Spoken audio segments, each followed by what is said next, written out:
नमस्कार, आप सभी का स्वागत है यूथ अध्ययन के चैनल पे। साथियों, एक बार फिर से मैं आप सभी के बीच एस्पिरेट जून 2026 के लिए जीके का पार्ट 12 लेके आ चुका हूँ। पार्ट 12 का जो पहला क्वेश्चन है कि हिमाचल प्रदेश का कुल भौगोलिक क्षेत्रफल कितना है। तो अगर बात करें हिमाचल प्रदेश की टोटल ज्योग्राफिकल एरिया की, टोटल भौगोलिक क्षेत्रफल की, तो वो आपका 55,673 वर्ग किलोमीटर है। इस बात को आपने डिटेल से याद रखना है। ये क्वेश्चन कई बार आपके एसपीटेट परीक्षाओं में सीधा पूछा गया है। एक बार क्वेश्चन पूछने वाले ने क्वेश्चन पूछा था कि हिमाचल प्रदेश का गठन कब किया गया था। तो हिमाचल प्रदेश की बात करें तो हिमाचल प्रदेश का जो गठन है वो आपका 15 अप्रैल 1948 को किया गया था। अच्छा, जब हिमाचल प्रदेश का गठन 15 अप्रैल 1948 को किया गया था तो उस समय हिमाचल प्रदेश में कितने ज़िले थे। तो जब हिमाचल का गठन 15 अप्रैल 1948 को किया गया तो उस समय हिमाचल प्रदेश में मात्र 4 ज़िले थे। ये क्वेश्चन कई बार आपके एसपी टेट परीक्षाओं में पूछा गया है। अब आप बोलेंगे वो 4 ज़िले कौन से थे जब हिमाचल का गठन किया गया, तो वो ज़िले कौन कौन से थे।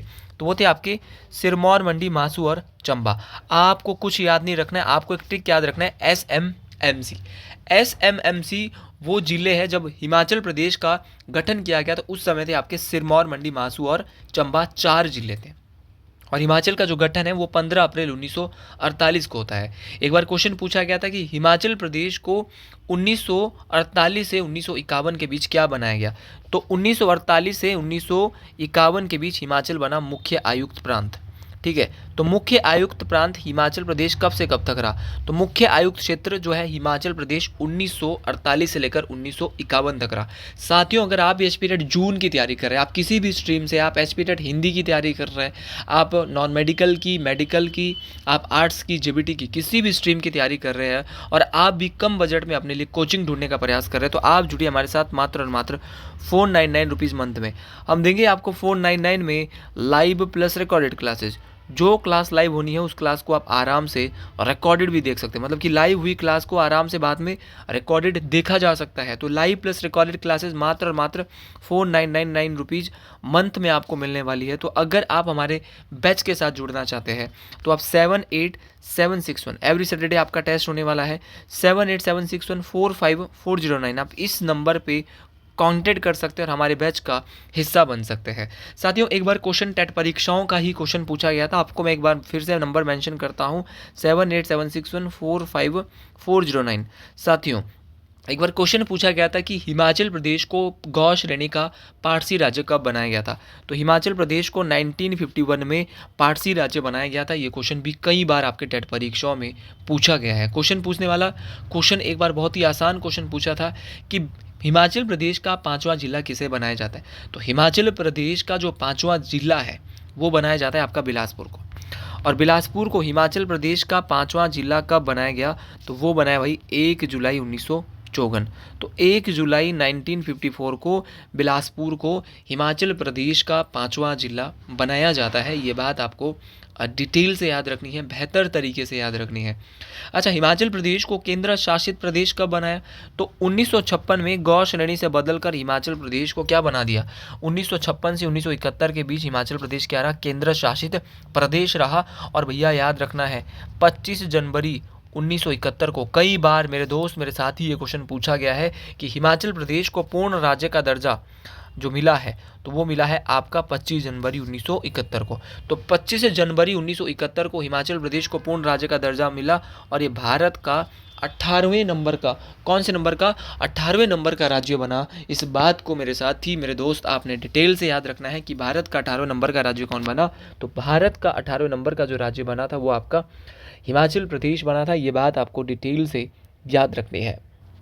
अगले क्वेश्चन की ओर बढ़ते हैं और अगला क्वेश्चन भी इसी प्रकार का क्वेश्चन है। और अगर आपको मेरी वीडियोज अच्छी लगती है तो कमेंट बॉक्स में एक नाम हर हर महादेव और ज़्यादा से ज़्यादा लोगों तक ये वीडियोज जरूर शेयर होनी चाहिए। साथियों, अगला क्वेश्चन है कि 2011 की जनगणना के अनुसार हिमाचल प्रदेश की सेक्स रेशो, हिमाचल प्रदेश का लिंग अनुपात क्या था। ये क्वेश्चन कई बार आपकी टेट परीक्षाएँ जो है वहाँ पर पूछा गया है। तो 2011 की जो जनगणना थी उसके अनुसार हिमाचल का जो सेक्स रेशो है वो 972 था। ये बात आपको बेहतरीन तरीके से डिटेल से याद रखनी है। साथियों, एक क्वेश्चन आपका एचपी टेट परीक्षाओं में ये भी पूछा जाता है कि हिमाचल का जो सेक्स रेशो है वो आपका 972 था, 972 था, लेकिन वो हिमाचल का कौन सा जिला था जिसका लिंग अनुपात सबसे अधिक था? तो सबसे अधिक लिंग अनुपात वाला जिला हिमाचल प्रदेश में था हमीरपुर। हमीरपुर का की बात करें तो हमीरपुर का लिंग अनुपात 1095। कई बार आपसे ये टेट परीक्षा में पूछा गया है कि किसका लिंग अनुपात सबसे अधिक था, तो हमीरपुर का सबसे अधिक था। हमीरपुर की बात करें, कई किताबों में 1095 है, कई किताबों में 1096 दिया गया, तो दोनों ही यहाँ पे सही है। तो ये दोनों बातें आपको डिटेल से याद रखनी है कि 1095 जो है वो क्या था, हमीरपुर का सेक्स रेशो सबसे अधिक था। अब आप बोलेंगे कि सर सबसे अधिक तो हमीरपुर का था, लेकिन सबसे कम किसका था? तो सबसे कम जो था आपका वो आपका किसका था? तो सबसे कम था आपका किन्नौर जिले का। किन्नौर जिले का जो लिंग अनुपात है वो सबसे कम था। आप बोलेंगे सर सबसे कम था तो कितना था? तो लगभग 818 के आसपास किन्नौर का क्या था, लिंग अनुपात था। ये बात आपको बेहतरीन तरीके से डिटेल से याद रखनी है। अच्छा, एक बार क्वेश्चन पूछा था कि सबसे अधिक तो हमीरपुर का था, सबसे कम किन्नौर का था, टोटल हिमाचल का 972 था। एक बार क्वेश्चन पूछने वाले ने क्वेश्चन ये पूछा था कि हिमाचल की जनसंख्या 2011 की जनगणना के अनुसार कितनी थी? वो थी आपकी 68,56,000 आपकी 509। तो 68,56,509 जो है वो क्या थी, हिमाचल प्रदेश की आपकी जनगणना थी। जनसंख्या जनगणना 2011 के अनुसार हिमाचल प्रदेश की पॉपुलेशन थी आपकी 68,56,509। कोई भी दिक्कत परेशानी नहीं है। अच्छा जी, क्वेश्चन पूछने वाले ने क्वेश्चन एक बार ये पूछा था कि हिमाचल प्रदेश का लिंग अनुपात तो आपको बिल्कुल पता चल गया, लेकिन हिमाचल प्रदेश की साक्षरता दर 2011 में कितनी थी? तो साक्षरता दर को बोलते हैं लिटरेसी रेट। तो लिटरेसी रेट जो हिमाचल प्रदेश का था वो था आपका 82.80%। तो 82.80% क्या था? हिमाचल प्रदेश जो था उसका क्या था भाई, आपका साक्षरता दर था। ये बात आपको डिटेल से याद रखनी है। लिटरेसी रेट आपका 82.80% था, लेकिन क्वेश्चन पूछने वाला क्वेश्चन पूछता है कि पुरुष साक्षरता दर कितनी थी? तो पुरुष साक्षरता दर थी 89.53%। 89.53% पुरुष साक्षरता दर थी। और अगर बात करें महिला साक्षरता दर की, तो 2011 में जो महिलाएं पड़ी हुई थी वो 75.93% थी मेरे दोस्त। ये बात आपको डिटेल से बेहतरीन तरीके से याद रखनी है, और अगर आप जितनी बेहतर तरीके से बातें याद रखेंगे उतना ही बेहतर आपके लिए सारी बातें रहने वाली है। अच्छा जी, ये बात तो आपको पता चल गई कि साक्षरता में सबसे अधिक कौन था, आपका हमीरपुर था। और सबसे अगर तो पुरुष साक्षरता दर की बात करें तो वो आपका कितनी थी, 89% पुरुष हिमाचल में पड़े हुए थे, और 2011 के अनुसार महिलाएं 75% थी। अब किस जिले की साक्षरता दर सबसे अधिक थी 2011 में? वो थी भाई हमीरपुर की। हमीरपुर का साक्षरता दर 2011 की जनगणना के अनुसार सबसे अधिक था। ये क्वेश्चन टेट परीक्षाओं में कई बार पूछा गया है। और 2011 के अनुसार सबसे कम साक्षरता दर वाला जिला था चंबा। चंबा की जो साक्षरता दर थी वो थी भाई मात्र और मात्र 72%। और हमीरपुर कितने परसेंट? 88% लोग हमीरपुर में पढ़े हुए थे। अच्छा, क्वेश्चन पूछने वाला क्वेश्चन पूछता है कि साक्षरता दर, लिटरेसी रेट और सेक्स रेशो, इसके बारे में तो आपने बता दिया, लेकिन आप अब ये बताइए हिमाचल का जनसंख्या घनत्व कितना था 2011 में? तो 2011 में हिमाचल का जनसंख्या घनत्व था 123। कितना आसान है भाई, 123। जनसंख्या घनत्व होता है बच्चे पॉपुलेशन डेंसिटी। तो 1 किलोमीटर के पीछे कितने लोग रहते थे? 123 लोग रहते थे। ये बात आपको डिटेल से याद रखनी है। अगली क्वेश्चन की ओर बढ़ते हैं। अगला क्वेश्चन इससे भी इंटरेस्टिंग है, इससे भी बेहतर है, इससे भी अच्छा है कि हिमाचल प्रदेश के किन्नौर जिले का मुख्यालय कहाँ पर है? तो हिमाचल प्रदेश का जो किन्नौर जिला है, इस जिले का जो मुख्यालय है वो आपका रिकांगपिओ में है। आपको ये बात याद रखनी है कि रिकांगपिओ में क्या है? तो रिकांगपिओ में है आपका जो है मुख्यालय है। किसका मुख्यालय है? आपका किन्नौर जिले का मुख्यालय है। अच्छा, किन्नौर जिले का मुख्यालय आपका रिकांगपिओ में है। ये क्वेश्चन कई बार आपसे परीक्षाओं में पूछा गया है कि किन्नौर जिले का मुख्यालय कहाँ पर है। तो किन्नौर जिले का जो मुख्यालय है मेरे दोस्त वो आपका कहाँ पर है? आपका रिकांगपिओ में। लेकिन क्वेश्चन पूछने वाला क्वेश्चन पूछता है कि एक सिरमौर जिला पड़ता है ना, तो सिरमौर जिले का मुख्यालय कहाँ पर है?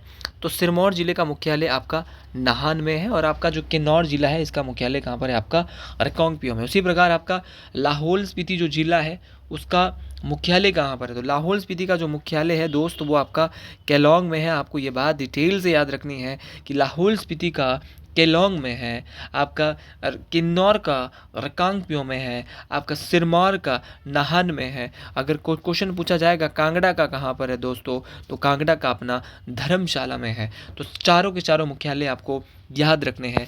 मोस्ट इंपॉर्टेंट आपकी परीक्षा जो रहती है वहाँ पर रहने वाले हैं। लेकिन इतना ही नहीं, क्वेश्चन पूछता है कि पांगी का जो मुख्यालय है वो कहाँ पर है। तो पांगी की बात करें दोस्तों, तो पांगी जो एक चंबा में पड़ता है, उसका मुख्यालय किलाड़ में। ये का क्या, ये क्वेश्चन भी आता है, कई बार आया है कि पांगी का जो मुख्यालय है वो किलाड़ है। मोस्ट इंपॉर्टेंट, और जितने भी क्वेश्चन मोस्ट इंपॉर्टेंट होते हैं उन क्वेश्चन को यार दोस्तों इंपॉर्टेंट तरीके से याद रखना पड़ता है। एक क्वेश्चन मुझे और नज़र आ रहा है कि the largest artificial lake of Himachal Pradesh. Artificial होता है कृत्रिम झील, कि हिमाचल प्रदेश की सबसे बड़ी कृत्रिम झील कौन सी है।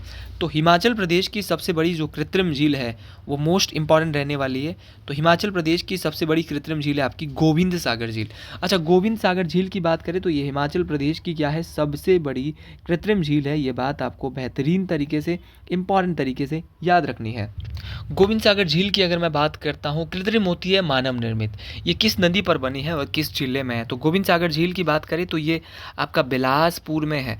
और महादेव की कृपा से आपको ये बात याद रखनी है, ये किस नदी पर है, ये आपकी सतलुज नदी पर है। और याद रखनी है इस झील की जो लंबाई है वो कितनी है। तो गोविंद सागर झील की लंबाई 88 किलोमीटर। कई बार पूछा गया है कि गोविंद सागर झील की लंबाई कितनी है। तो गोविंद सागर झील जो है मेरे दोस्त, मेरे साथी, इसकी लंबाई आपकी 88 किलोमीटर है। और अगला क्वेश्चन, एक बार ये भी क्वेश्चन पूछा गया था कि इस झील का क्षेत्रफल कितना है। तो इस झील का क्षेत्रफल 169 स्क्वायर किलोमीटर है। आपको याद रखना है कि 169 वर्ग किलोमीटर आपका जो आपकी झील है, गोविंद सागर झील है, इसका क्षेत्रफल है। ये बात आपको डिटेल से याद रखना है। ये जिस झील की बात करें तो ये झील आपकी 1963 में, ये क्वेश्चन पूछा गया है कि गोविंद सागर झील बनकर कब तैयार हुई। तो 1963 में बनकर गोविंद सागर झील आपकी तैयार हुई थी।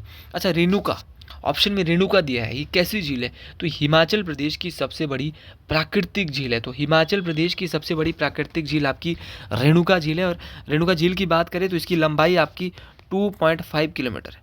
तो 2.5 किलोमीटर आपकी लंबाई है किसकी, आपकी रेणुका झील की। तो रेणुका झील की लंबाई आपकी 2.5 किलोमीटर है। और इसकी आकृति कैसी है। तो रेणुका झील की आकृति सोई हुई स्त्री, मोस्ट इंपॉर्टेंट है।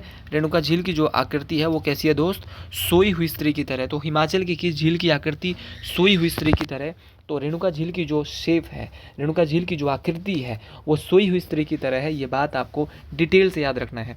और रेणुका जो है वो कौन है, तो माता रेणुका जो है वो भगवान परशुराम जी की माता है।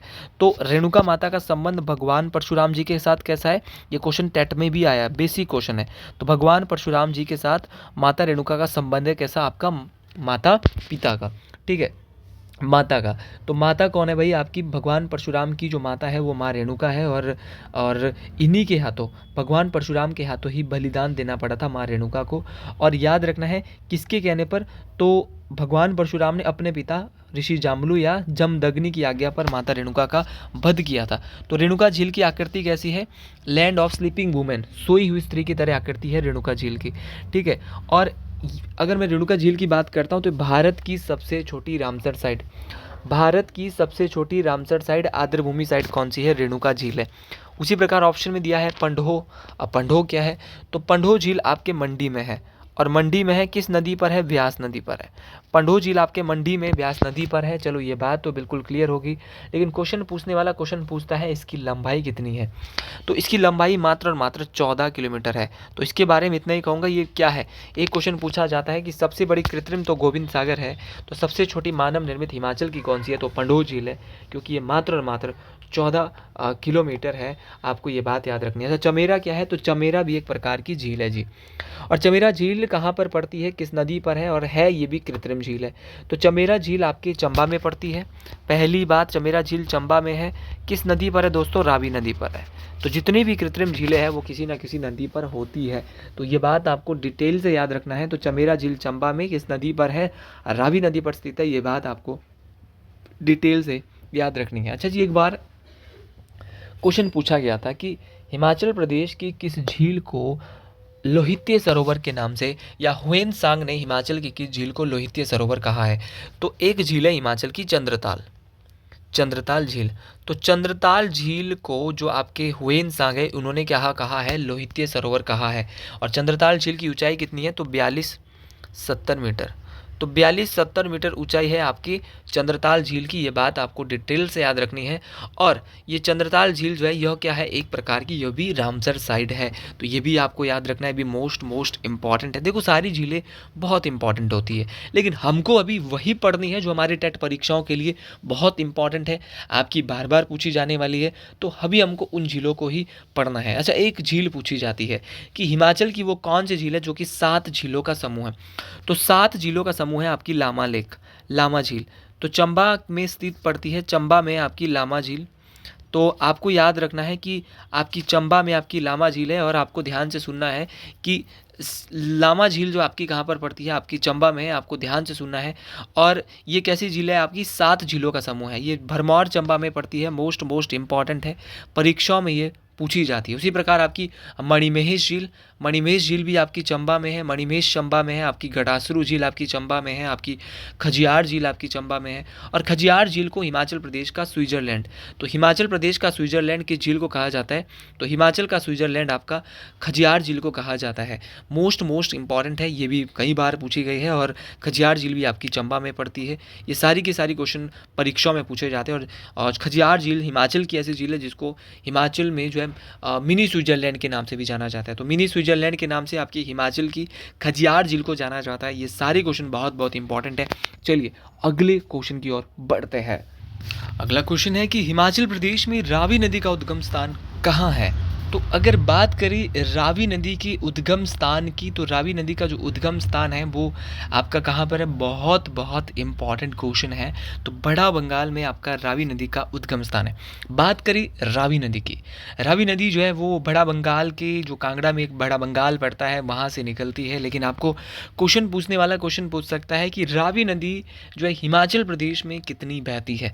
तो हिमाचल प्रदेश में रावी नदी की लंबाई मात्र और मात्र 158 किलोमीटर है। ये बात आपको डिटेल से याद रखनी है। रावी नदी का जो वैदिक नाम है वो पुरुषणी, पुरुषणी जो है वो क्या है, रावी नदी का वैदिक नाम है, और इरावती जो है इसका संस्कृत नाम है। तो याद कैसे रखेंगे, तो याद रखना पुरुषणी है रावी की इरावती। क्या बोलेंगे, पुरुषणी है रावी की इरावती। पुरुषणी का मतलब होता है हमारे पहाड़ी भाषा में पुरुषणी होता है जो सुनता नहीं है। तो पुरुषणी है रावी की इरावती, इरावती एक लड़की समझ लो मतलब।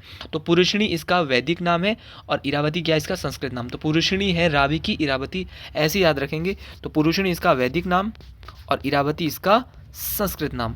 तो दोनों क्वेश्चन बहुत इंपॉर्टेंट है, दोनों क्वेश्चन परीक्षाओं में काम आने वाले। तो पुरुषणी है रावी की इरावती, तो ये दोनों क्वेश्चन वैदिक नाम पुरुषणी है, संस्कृत नाम इसका इरावती है, और दोनों क्वेश्चन पते वाले हैं, दोनों क्वेश्चन काम आने वाले क्वेश्चन है।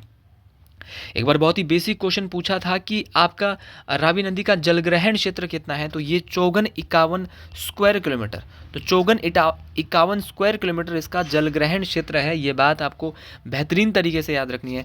रावी नदी की बहुत सारी सहायक नदी है भाई। रावी नदी की सहायक में बात करूँ तो बादल नदी रावी की सहायक है, तंतागिरी है, छतराड़ी है, स्यूल है, बुद्दिल है, बलजेड़ी है, चिड़चिन नाला है, साल है, ये सारी की सारी। और आपकी कौन सी, आपकी बुद्दिल है, आपकी तंतगिरी है, भादल है। एक बार पुनः सुन लो, भादल, तंतागिरी, छतराड़ी, आपकी स्यूल, साल, बुद्दिल, बलझीड़ी और आपका चिड़चिन नाला, ये सारी की सारी आपकी किसकी सहायक है, आपकी हमारी रावी नदी की सहायक नदी है। ये सारे क्वेश्चन बहुत इंपॉर्टेंट है। रावी नदी के किनारे आपका चंबा शहर आपके किस नदी के किनारे है, आपका रावी नदी के किनारे है। भरमौर आपका रावी नदी के किनारे है। अगला क्वेश्चन भाई बहुत ही प्यारा और बहुत ही बेसिक क्वेश्चन कि गसोता मेला हिमाचल प्रदेश के किस जिले में मनाया जाता है। बात करें गसोता मेले की, तो गसोता मेला हिमाचल प्रदेश के हमीरपुर जिले में मनाया जाता है। अच्छा, गसोता मेला हमीरपुर में लगता है, लेकिन क्वेश्चन पूछने वाला क्वेश्चन ये भी पूछ सकता है कि कब लगता है। तो ये लगता है मई के महीने में। तो मई के महीने में आपका जो गसोता मेला है वो मनाया जाता है। ये बात आपको बेहतर तरीके से, इंपॉर्टेंट तरीके से याद रखनी है। अच्छा, गसोता मेला आपका मई के महीने में लगता है। हमीरपुर में आपका और कौन कौन से मेले मनाए जाते हैं। तो बात करें हमीरपुर के मेलों की, तो एक तो आपका गसोता मेला, ये भी कहाँ लगता है, आपका हमीरपुर में लगता है। इसके अलावा आपका हमीरपुर में लगता है आपका दियोटसिड मेला। दियोटसिड तो बाबा बालकनाथ का द्योटसिर मेला कहाँ लगता है? तो द्योटसिर मेला दोस्तों आपके हमीरपुर में लगता है। और कब लगता है द्योटसिर मेला? जून में। अगर आपका गसोता मेला मई में लगता है तो द्योटसिर मेला कब लगता है? हमीरपुर में जून में लगता है। भाई इसके अलावा आपका एक और मेला है जो कि बहुत बहुत इंपॉर्टेंट है, आपके परीक्षाओं में पूछा जाता है। भाई गसोता मेला और आपका कौन सा मेला? आपका द्योटसिर मेला आपका कहाँ पे लगता है? हमीरपुर में। ऑप्शन में बहुत सारे ऑप्शन दिए। बिलासपुर। बिलासपुर की बात करें तो बिलासपुर में भी बहुत बहुत इंपॉर्टेंट मेले हिमाचल प्रदेश के लगते हैं। ये आप सभी को अगर पता नहीं है तो मैं आपको बताता हूँ। सबसे इंपॉर्टेंट है बिलासपुर का नलवाड़ी मेला। और नलवाड़ी मेला टेट परीक्षाओं में बार बार पूछा जाता है। नलवाड़ी मेले की बात करें तो ये 1889 में इसको शुरू किया गया था। तो 1889 में नलवाड़ी मेले को शुरू किया गया था और इसको शुरू किया था डब्ल्यू गोल्डस्टीन। किसने शुरू किया था? डब्ल्यू गोल्डस्टीन ने जो है वो क्या किया था? 1889 में आपका क्या किया था? आपका नलवाड़ी मेले को शुरू किया था। और याद रखना है, जब नलवाड़ी मेले को बिलासपुर में डब्ल्यू गोल्डस्टीन ने शुरू किया तो बिलासपुर के राजा उस समय कौन थे? आपके कौन थे भाई? आपके अमरचंद। कौन थे उस समय? कहलूर के राजा कौन थे? अमरचंद थे। ये बात आपको बेहतरीन तरीके से याद रखना है। जो आपका नलवाड़ी मेला है वो बिलासपुर में कहाँ लगता है? तो बिलासपुर के एक लुहणू मैदान में आपका ये मेला मनाया जाता है। और ये मेला जो है वो मार्च में लगता है। और नलवाड़ी मेला बिलासपुर का एक पशु मेला है। उसी प्रकार आपका नैना देवी माता का मेला ये भी बिलासपुर में लगता है। ये भी मई के महीने में लगता है। आपका मारकंडा मेला वो भी यहाँ पे आपका बिलासपुर में लगता है। तो ये सारे मेले आपको ज़रूर याद रखने हैं। तो आज के लिए इतना ही। आपको भी वीडियो पसंद आई है कमेंट बॉक्स में ज़रूर लिखें। जय श्री गुल महाराज, हर हर महादेव। जय माँ बंग्याणी, हर हर महादेव।